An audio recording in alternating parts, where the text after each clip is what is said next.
성도 여러분, 안녕하세요. 오늘도 말씀의 은혜로 승리하는 저와 여러분 되길 주님의 이름으로 축원드립니다. 우리 계속해서 디모데후서 여행을 떠나고 있습니다. 우리 어제 내용을 기억해 볼게요. 우리 어제는 2장의 마지막 부분까지 읽어서요, 우리 디모데후서의 전반부를 마무리했습니다. 2장에서는 계속해서 충성된 사역자의 태도, 비유, 그들의 자세, 이런 것들에 대해서 이야기하는데요. 어제 세 가지 은혜 나눴죠. 첫 번째, 하나님 앞에 충성된 일꾼은 말씀을 먼저 온전히 분별하고 하나님께 인정받는 일꾼이 되어야 합니다. 먼저 근데 말씀을 바르게 분별하다라는 게 중요해요. 이 당시 에베소 교회 안에는 부활이 없다고 하는 영지주의에 빠진 이단이 있었습니다. 실명까지 막 바울이 거론하잖아요. 그 이단들의 실명까지. 그래서 이 디모데에게 그런 이단들과 아예 말다툼조차 하지 말고 그들을 교회에서 내보내, 그들을 완전 차단시켜요. 완전히 분별하여서 하나님께 인정받는 일꾼, 복음을 복음 그대로 지켜내는 말씀의 사역자, 충성된 사역자가 되라고 먼저 이야기합니다. 두 번째는 뭐냐면, 그런 주님의 충성된 사역자는 말씀을 온전히 분별해주는 것, 진리를 온전히 분별해주는 것도 중요한데, 또한 본인이 쓰임받기 위해서 하나님 앞에 무엇이 준비되어야 되냐면, 깨끗한 그릇의 비유를 들어, 하나님은 금그릇과 은그릇을 쓰시는 분이 아니라 그게 나무 그릇이나 질그릇이라 할지라도 깨끗하게 준비되어 있는 그릇을 사용하신다는 게 아주 중요한 거예요. 그러니까 즉, 하나님께 쓰임받는 사람은 달란트가 얼마나 좋냐, 지식이 얼마나 많으냐, 재산이 많으냐, 이런 게 중요한 게 아니라 그가 하나님 앞에 얼마나 순결하고 깨끗한 자인가, 이게 중요하다라는 겁니다.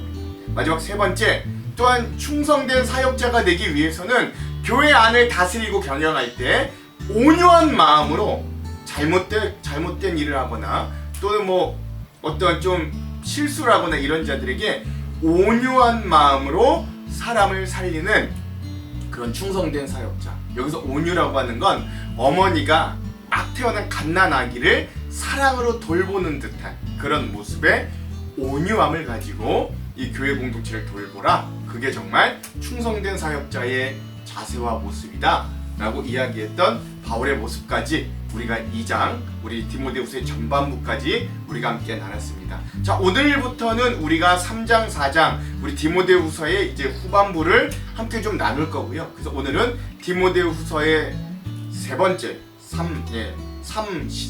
시간이고, 말세의 타락과 성경의 절대적인 권위에 대해서 오늘 함께 좀 이야기 나누려고 합니다. 오늘의 분량은 3장 전체인 1절에서 17절까지 함께 좀 나누고요. 제목을 짓자면, 말세의 어둠 속에서도 말씀으로 온전한 하나님의 사람이 되라 라고 하는 제목을 지어봤습니다. 왜 이런 제목 지었는지는 일단 가보면 다 잘 아실 수 있을 겁니다.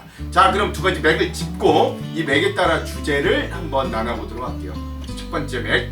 자, 오늘 말씀을 통해서 이 디모데후서 3장의 말씀을 통해 지금 우리의 신앙의 겉모습, 우리는 겉모습의 모양만 좋게 하는데 머물러 있는가, 아니면 나의 실제 삶을 변화시키는 복음의 능력 안에서, 경건의 능력 안에서 정말 진실되고 살아가고 있는가, 우리 말씀을 통해 우리의 모습을 되돌아봤으면 좋겠고요.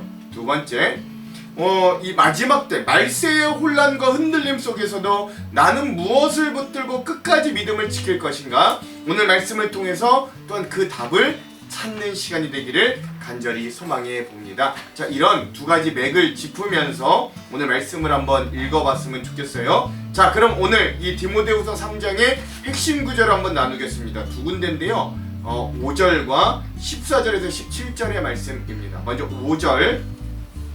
경건의 모양은 있으나 경건의 능력은 부인하니 이 같은 자들에게서 내가 돌아서라. 아멘. 14절에서 17절.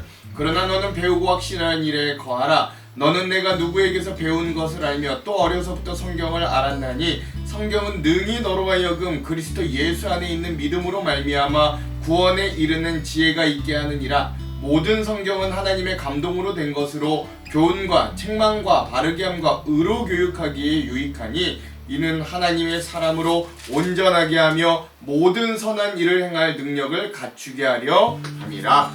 아멘. 그렇죠. 그래서 오늘 굉장히 핵심적인 두 본문의 말씀. 경건의 모양은 있으나 경건의 능력이 없는 이 말세 시대의 이 풍조를 이야기하는 바울의 모습, 그리고 그 모든 것들을 극복할 하나님의 말씀이 어떤 것인지를 말하는 이 본문들을 오늘 말씀 핵심 구절로 한번 삼아봤습니다. 자, 그러면 우리 세 가지 주제를 함께 나누고 오늘 디모데후서 3장의 말씀을 한번 같이 읽어볼게요. 첫 번째 주제, 말세의 가장 큰 위기는 교회 밖의 외부의 공격보단 우리 내부의 변질임을 기억할 수 있어야 된다는 겁니다. 디모데후서의 전반부인 앞서 우리가 나눴던 1장과 2장은 복음을 위하여 사역자로서 고난받을 것과 그 고난 중에도 어떻게 사역해야 될지를 이 노사도인 바울이 젊은 차세대 영적 리더자인 디모데에게 알려주었다면, 이제 오늘부터 우리가 볼 디모데후서의 후반부 3장에서부터 4장은 그 후반부의 이야기이죠. 이 후반부부터는 말세에 나타날 현상들, 그리고 말세에 어떻게 믿음 생활을 해야 될지를 알려주는 것입니다. 그러므로 이 마지막 시대에 어떻게 믿음을 지킬 것인가 라고 하는 질문이 이 3장의 핵심이라고 할 수 있죠. 왜냐면 여러분 잘 아시는지 계속 말해서 아시지만 이 바울이 디모데후서를 썼을 때 이 시대는 단순히 어려웠던 시대가 아니에요. 이건 결코 네로 황제의 극심한 박해 때문에 이 마지막 시대다, 말세다라고 말하는 것만은 아닙니다. 이 당시를 살아가는 사람들의 성향을 보고 바울이 영적으로 정확히 판단하여 이 당시 시대를 마지막 때라고 보았던 거예요. 그 강력한 이유 중에 하나는 이 바울이 편지를 썼던 이 당대 시대가 하나님을 아예 몰랐던 시대보다도 더 위험한 시대였기 때문인데, 즉 하나님의 이름을 말하지만 하나님의 뜻을 떠나는 시대였다는 겁니다. 그래서 바울은 디모데에게 앞으로 올 시대를 이렇게 설명해요. 바울은 디모데에게 앞으로 다가올 시대는 눈에 보이는 핍박보다도 더 무서운 영적인 위기의 시대, 즉 말세에 고통하는 때가 이를 것임을 이렇게 경고합니다. 우리 디모데후서 3장 1절의 말씀, 너는 이것을 알라, 말세에 고통하는 때가 이르러. 아멘. 그래요.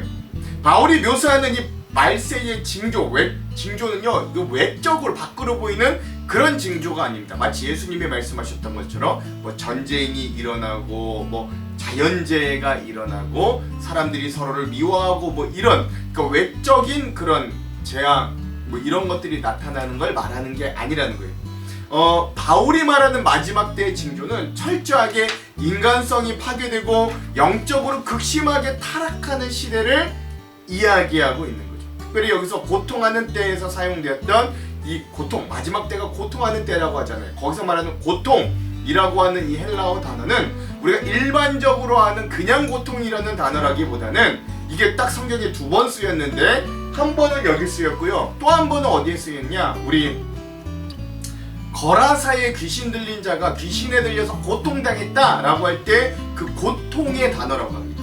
즉 귀신에 들려당하는 고통이라는 단어를 의도적으로 사용했다고 주석이 이야기하더라고요.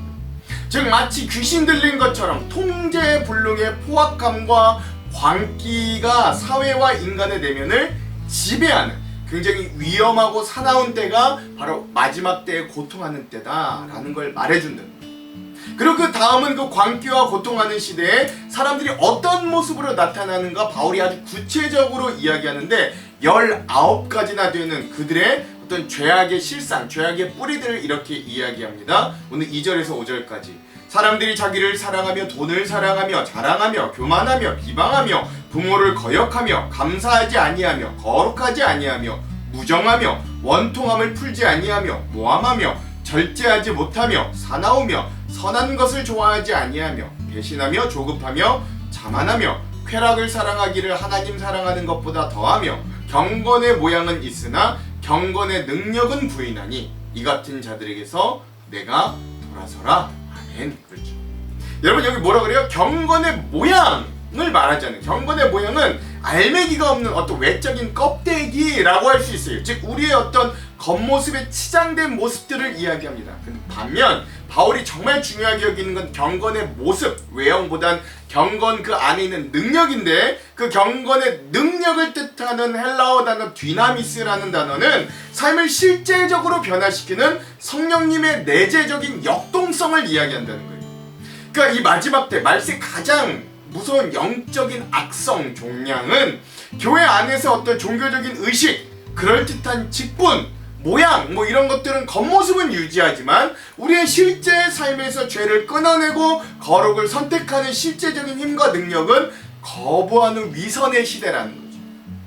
예배드려요, 기도도 합니다, 종교적인 언어들도 사용해요. 하지만 삶의 중심은 여전히 하나님이 아니라 내 자신입니다. 이게 바로 바울이 경고하는 가장 무서운 영적인 상태인 거예요. 이런 3장의 내용을 우리가 읽다 보면 이 이야기가 꼭 2000년 전 에베소 교회의 이야기가 아니라 오늘날 우리가 살아가는 그리스도인들의 모습, 나의 모습과 굉장히 많이 닮아 있다는 걸 느끼게 됩니다. 특히 바울은 경건의 모양은 있으나 경건의 능력은 부인하는 거짓 신앙인들을 가장 경계하라고 명령하거든요. 겉은 화려한 종교적인 외갑을 입었으나 속은 세상 탐욕으로 가득 찬 변질적인 신앙, 이게 교회를 무너뜨리는 가장 무서운 내부의 적이기 때문에 그래요. 여러분, 제가 우리 교회 막 부임해서 이제 제자훈련을 받았는데 그때 저를 제자훈련해 주셨던 김지훈 목사님, 제가 사랑하는 선배 목사님이 있어요. 근데 그분이 저랑 이제 제자훈련을 막 진행하던 중에 저한테 이렇게 물어보는 거예요. 천영 목사는 성경을 왜 읽어요? 목사에게 그걸 질문하는 거예요. 그래서 제가 이렇게 대답했죠. 저는 더 좋은 말씀을 전하기 위해, 그리고 이 성경을 연구하고 이 말씀, 이 안에 있는 하나님의 뜻을 발견하기 위해 이 성경을 읽습니다 라고 대답했거든요.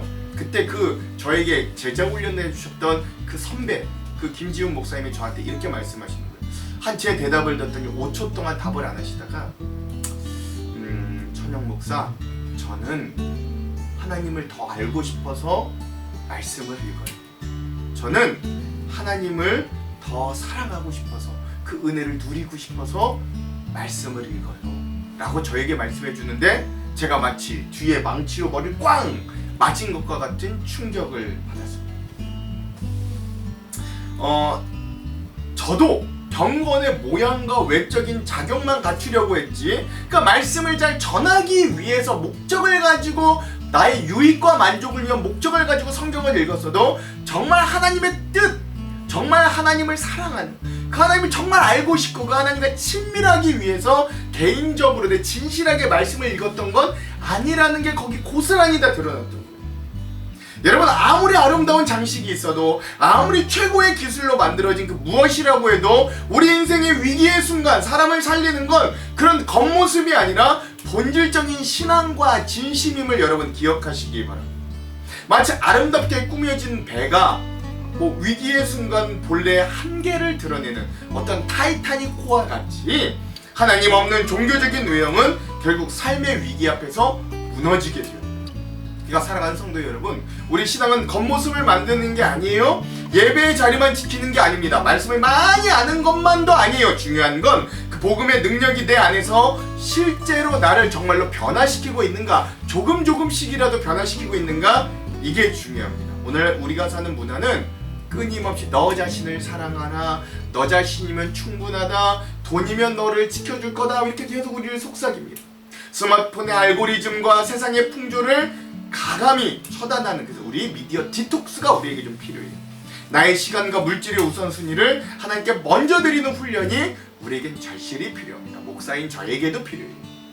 오늘 우리의 신앙의 모습도 마찬가지예요. 겉모습으로만 경건해 보이는 껍데기를 벗어내고 내면의 진실한 거룩을 구별하기 위해 애쓰는 자들이 되길 간절히 소망합니다. 주일 예배에 참석하는 행위 자체를 나의 경건의 능력이라고 착각하지 마십시오. 예배가 끝난 후에 가정과 일터라는 실제 삶의 현장에서 막 혈기를 부리고 미워하고 시기하고 탐욕을 부린다면 사실 여러분, 그건 내가 그리스도인이라는 경건한 모양은 있어도 내 안의 경건의 능력은 잃어버리는 일과 같다고 할 수 있어요.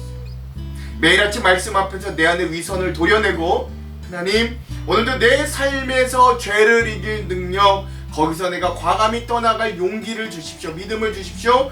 간절히 구하기를 원합니다. 그리하여 겉만 요란한 성도들이 아니라 진정 그 안에 진실함과 신실함으로 하나님 앞에 진정 믿음의 능력을 갖춘 저와 여러분들이 되길, 오늘 그런 말씀 여행 되길 주님의 이름으로 간절히 소망드립니다. 자, 두 번째 주제, 박해 속에서도 바른 교훈과 삶의 본을 따라 굳건히 서라, 이게 주제예요. 바울은 이제 그 마지막 때 그 시대의 이야기를 멈추고 디모데 개인을 바라보게 합니다. 10절에서 13절. 나의 교훈과 행실과 의향과 믿음과 오래 참음과 사랑과 인내와 박해를 받음과 고난과 또한 안디옥과 이고니온과 루스드라에서 당한 일과 어떠한 박해를 받은 것을 내가 과연 보고 알았거니와 주께서 이 모든 것 가운데서 나를 건지셨느니라. 무릇 그리스도 예수 안에서 경건하게 살고자 하는 자는 박해를 받으리라. 악한 사람들과 속이는 자들은 더욱 악하여져서 속이기도 하고 속기도 하나니. 아멘. 그렇습니다. 여러분, 여기서 중요한 건 바울이 자기의 말만 내가 너에게 이제 해주니 말을 들으라 라고 이야기하지 않는다는 거예요. 바울은 자신의 온 삶을 통해서 보여주었던 어떤 행실, 믿음, 인내, 사랑, 복음을 위해 받았던 그동안의 박해와 고난 등을 함께 이야기하는 겁니다. 왜냐면 복음은 말로만 전해지는 게 아니라 삶으로 전수되는 것이기 때문에 그래요. 디모데는 바울의 말처럼 바울의 설교를 말로 배운 사람이 아니라 바울의 인생을 직접 본 사람이었습니다. 바울은 말하는 거예요. 너는 내 삶을 보았지 않느냐? 내가 어떻게 복음을 위해 살았는지 너는 보았지 않느냐? 라고 말하는 거예요. 그런데 바울은 이어 놀라운 선언합니다. 무릇 그리스도 예수 안에서 경건하게 살고자 하는 자는 반드시 박해를 받게 되어 있다 라고 말하는 거예요. 사실 이 말씀은 오늘 우리가 받아들이기 굉장히 부담스럽고 어려운 말씀이기도 합니다. 왜냐면 우리는 종종 복음을 받아들이며 예수를 믿으면 삶이 편해지고 더 좋아질 거라고 기대하기 때문에 그래요. 하지만 성경은 좀 다르게 말합니다. 예수님도 십자가를 지고 부활로 가셨고요. 바울도 매 순간 예수를 만나고 난 이후부터 매 순간 고난을 지나 영광으로 갔습니다. 복음의 길은 고난을 제거하는 길이 아니라 고난 속에서도 하나님을 붙드는 길이기 때문에 그래요. 세상의 사나운 풍조를 거슬러 예수 그리스도 안에서 거룩하게 살기로 결단한 성도들에게 고난과 박해는 우연적인 사고가 아니라 어쩌면 필연적인 법칙일 수도 있겠습니다. 바울은 악한 사람과 속이는 자들은 더욱 악해져 속이기도 하고 속기도 하겠지만 디모데를 향해서 이제는 더 강력한 또 더 좋은 해법을 또 이야기해 주는 건 세 번째 주제에서 함께 좀 나눠볼게요. 어쨌든 중요한 건 예수 그리스도 안에 경건하게 살고자 하는 자는 고난과 박해 가운데 거할 수도 있다는 걸 기억해야 된다는 거예요. 우리 실화를 나누고 싶은데 1704년 슈몰크 목사님이라는 분이 계셨어요. 이 가톨릭과 이 천주교와 개신교 우리 프로테스탄트 간의 종교 전쟁인 30년 전쟁의 고통으로 시리에 빠져 있는 우리 신자들을 열심히 신방하면서 이분이 돌보는 그런 목회자였다고 합니다. 전쟁의 여파로 많은 목사님들이 죽거나 떠나서 이 슈몰크 목사님은 혼자 그 지역의 36개의 마을의 교회들을 홀로 몸으로 돌봐야 됐다 그래요. 그래서 한 번 신방을 나가면 며칠씩 집을 비우기가 일쑤였고 집에는 그래서 그 두 아들이 서로를 의지하며 살아갈 수밖에 없었다고 합니다. 근데 어느 날 그렇게 신방을 마치고 며칠 만에 집에 돌아와 보니까 화재로 불이 나가지고 집이 다 불타고 연기만 내뿜고 있던 거예요. 그 슈몰크 목사님이 뭔가 예감이 안 좋아서 그 다 불타버린 집 안으로 들어가 두 아들을 찾았더니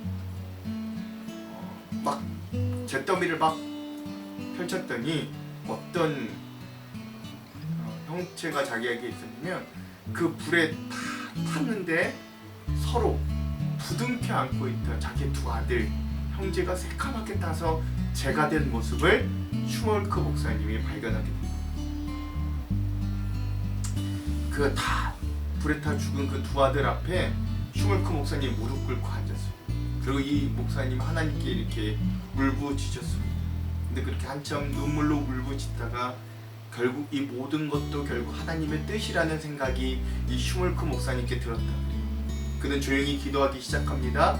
그리고 그 기도를 시로 옮겨놓은 게 바로 우리가 가끔 부르는 찬송가 549장 내 주여 뜻대로 라고 하는 찬양이라고 합니다. 내 주여 뜻대로 행하시옵소서. 큰 근심 중에도 낙심케 마소서. 주님도 때로는 울기도 하셨네. 날 주관하셔서 뜻대로 하소서. 예수님을 믿으면 세상에서 오직 만사형통하고 칭찬만 들을 것이라는 생각 여러분 이거 버리시기 바랍니다. 직장에서 정직히 행하다가 때론 불이익을 당하기도 하고 대인관계에서 기독교인이라는 이유로 배척을 받거나 조롱을 당할 때 그걸 이상히 여기지 말고 내가 그리스도의 좋은 군사로 이 고난의 대열에 합류하고 동참하고 있음을 기억하며 여러분 오히려 기뻐하시기를 바랍니다. 오히려 그동안 나에게 주셨던 하나님의 약속을 굳건히 붙잡고 나아갈 실전의 시간이 바로 그런 고난의 시간임을 기억하십시오. 그러므로 그동안 내가 말씀을 배우고 확실한 일에 더욱 뿌리 내리기를 기억하며 세상에 아무리 불의하고 악한 자들이 득세하는 것처럼 보여도 내 삶이 고난에 가득한 것처럼 보여도 여러분 낙심하지 마시기 바랍니다. 흔들리지 마시기 바랍니다. 하나님은 반드시 우리에게 감당할 시험만을 주시고 우리가 도저히 감당할 수 없을 때는 피할 길을 내셔서 우리로 능히 감당하게 하신다고 약속하셨거든요. 그러면 오늘도 그런 주님의 뜻 가운데 우리의 고난과 문제도 다 맡기고 승리하는 우리가 되기를, 또한 그런 은혜가 있기를 주님의 이름으로 간절히 축원드립니다. 자, 마지막 세 번째 주제, 성경의 권위 위에 굳게 서라. 말세의 고통을 이기는 유일한 무기 성경임을 우리에게 알려주죠. 이런 영적인 혼란과 배도의 시대 속에서 바울이 제시하는 유일한 돌파구와 대화는 바로 딱 하나, 하나님의 말씀인 거예요. 왜냐면 성경은 단순히 우리에게 지식을 주는 책이 아니기 때문에 그래요. 성경은 사람을 변화시키는 하나님의 말씀입니다. 바울은 디모데에게 어린 시절부터 배운 성경을 기억하게 하는 거예요. 14절에서 15절. 그러나 너는 배우고 확실한 일에 거하라. 너는 내가 누구에게서 배운 것을 알며 또 어려서부터 성경을 알았나니 성경은 능히 너로 하여금 그리스도 예수 안에 있는 믿음으로 말미암아 구원에 이르는 지혜가 있게 하느니라. 아멘. 그렇죠. 자, 하나님의 말씀인 이 성경이 디모데를 어디로 인도한다 그래요? 배우고 확실한 일에 거한다. 즉 예수 그리스도 안에 있는 믿음으로 말미암아 구원에 이르는 지혜에 이르게 한다라고 말하는 거죠. 그러니까 여러분, 성경의 목적은 우리를 똑똑하게 만드는 게 아니에요. 성경의 목적은 우리를 예수 그리스도께로 인도해 주는 것입니다. 오늘 많은 사람들이 신앙생활 하면서도 자기 이런 말씀보다도 자기의 감정을 따라가요. 내 마음이 편하면 맞는 것 같고 내 생각과 맞으면 옳은 것처럼 느낍니다. 하지만 믿음은 내 감정을 따라가는 게 아니라 하나님의 말씀 위에 나를 세워보는 거예요. 그 이후에 바울은 디모데에게 이런 성경의 절대적인 권위와 가치와 기준됨을 이렇게 선포합니다. 디모데후서 3장 16절에서 17절 유명한 말씀이죠. 모든 성경은 하나님의 감동으로 된 것으로 교훈과 책망과 바르게 함과 의로 교육하기에 유익하니 이는 하나님의 사람으로 온전하게 하며 모든 선한 일을 행할 능력을 갖추게 하려 함이라. 아멘. 그렇습니다. 여러분, 여기서 성경이 뭐로 돼 있대요? 하나님의 감동으로 돼 있다고 할 때 여기서 하나님의 감동이라고 말하는 테오프뉴스토스 라고 하는 말은 하나님의 호흡으로 가득 차다라는 뜻이라고 합니다. 즉 성경은 단순히 인간으로부터 문학이나 지식이나 종교적인 에세이로 주신 게 아니라 살아계신 하나님의 호흡이 가득 담긴 생명의 말씀이라는 거예요. 그러므로 말씀만이 타락한 시대에 우리를 온전히 분별하게 만들고 우리를 교훈하고 책망하여서 바른 길로 인도해주고 하나님의 사람으로 온전히 세워날 수 있게 만드는 거죠. 오늘날 우리 한국 현대교회의 가장 큰 위기는 성경이 없어서가 아닙니다. 성경을 읽고 공부하는 프로그램이 넘쳐나지만 그 말씀을 절대적인 삶의 기준으로 삼고 순종하는 그 진정한 권위의 인정이 사라졌기 때문에 내 마음에 드는 위로의 말씀만 편식하고 나를 책망하고 바르게 하라는 말씀에는 불편하고 귀를 닫아버리는 게 오늘날의 시대예요. 옳고 그름의 기준이 하나님의 말씀이 아니라 나의 감정과 세상의 여론이 되어버렸어요.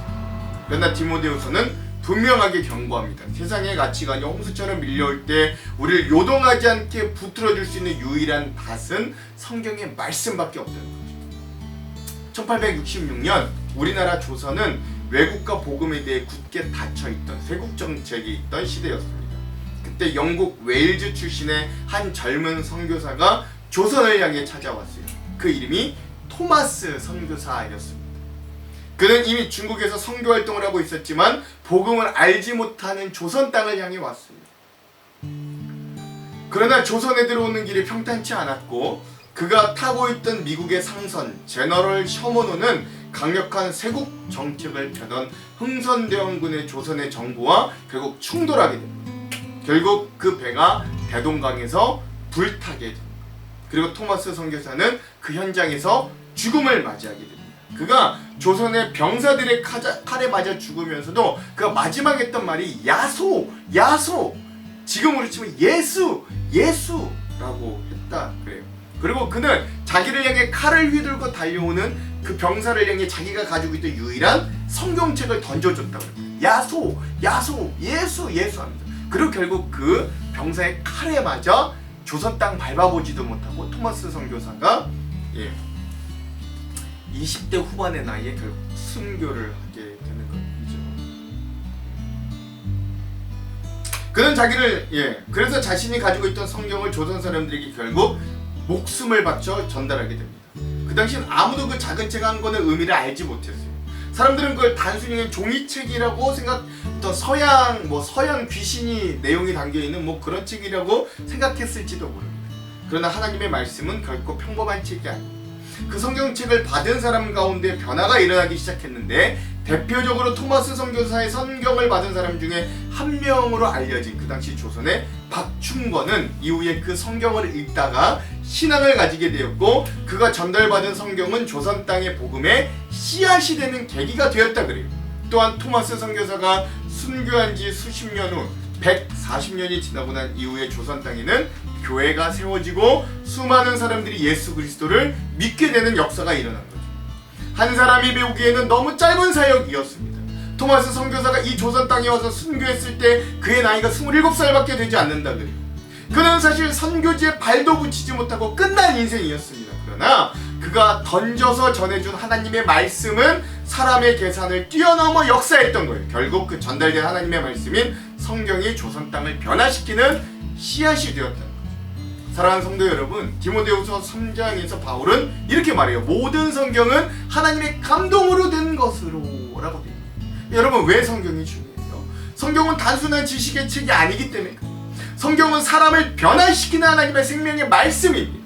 한 권의 성경이 한 사람을 변화시켰고, 한 권의 성경이 조선 땅의 복음의 씨앗을 심었어요. 왜 그렇습니까? 말씀은 인간의 말이 아니라 하나님의 숨결이 담긴 말씀, 생명의 말씀이기 때문에 그렇죠. 그러므로 이 마지막 시대를 살아가는 우리들에게 가장 필요한 건 여러분 새로운 방법이 아니에요. 더 화려한 기술도 아닙니다. 더 강력한 사람의 말도 아니에요. 하나님의 말씀 위에 서는 거예요. 말씀은 우리를 하나님의 사람으로 온전하게 만들고 모든 선한 일을 감당할 능력을 갖추게 합니다. 그러므로 이 말씀을 읽어갈 때 우리는 말씀의 거울 앞에 정직히 서서 내 삶의 추함을 정직하게 책망받고 무너진 양심을 바르게 고치고 의로 교육받아 영적인 체력을 길러낼 수 있어야 함을 여러분 받아들이시고 믿으시기 바랍니다. 단 한 권의 성경이 혼란하고 쓰러져가는 조선을 변화시켜 지금과 같은 놀라운 기독교의 부흥과 거룩한 천국의 모형으로 완전히 이 나라를 바꾸어 놓았듯이 하나님의 말씀은 오늘 우리의 내면의 더러운 정욕과 오물들을 깨끗이 씻어내고 우리를 모든 선한 일을 행하기에 부족함이 없는 완벽한 주님의 군사로 무장시켜 주는 것임을 여러분 믿으시기 바랍니다. 자, 마무리할게요. 오늘 디모데후서 3장의 말씀 앞에 우리가 좀 이렇게 결단했으면 좋겠어요. 허탄한 세상의 유행과 말장난의 자리를 좀 털어내고 일어나서 내가 진정으로 배우고 확실한 복음의 진리 위에 우리의 인생의 기초를 한번 굳건히 세워보겠다. 삶의 안락함이라는 실타래를 과감히 끊어버리고 주와 함께 고난받기를 부끄러워하지 않는 의와 믿음과 사랑과 화평의 대열로 걸어가겠다 결단하시기 바랍니다. 그리하여 이 사나운 마지막 시대 한복판에서 경건의 모양을 넘어 경건한 영적 능력을 온몸으로 증명해내는 하나님의 온전한 사람들, 말씀에 감동을 얻어 그 힘으로 승리하는 우리의 삶이 다 되시길 주님의 이름으로 축원드립니다. 기도할게요. 하나님, 오늘도 우리에게는 경건의 모양은 흘러 차고올라 넘치나 우리 안에 정말 주님으로 말씀으로 인하여 성령의 충만함과 은혜로 인하여 우리의 삶이 변화되는 경건의 능력은 참으로 발견하기 어렵고 귀한 것임을 주님 앞에 고백합니다. 하나님, 우리가 겉모습만 치장하는 자들이 아니라 내 안에 정말 신실하고 진실하게 주님과 만나고 교제하며 나의 삶을 변화시켜가는 귀한 복음과 믿음의 사람들이 다 될 수 있도록 인도하여 주시옵소서. 우리의 가장 강력한 무기 하느님의 말씀을 주셨으니 이 말씀을 붙들어 이 말씀이 결국 오늘 나와 우리의 삶을 변화시킴을 믿고 이 말씀을 즐겁고 기쁘게 누릴 수 있도록 오늘도 이 디모데후서 3장 여행 위에 함께하여 주시옵소서. 그렇게 하실 주님 기대하며 예수님 이름으로 기도합니다. 아멘. 그럼 사랑하는 성도 여러분, 오늘 하루도 말씀으로 승리하십시오. 사랑하고 축복합니다. 화이팅! 제3장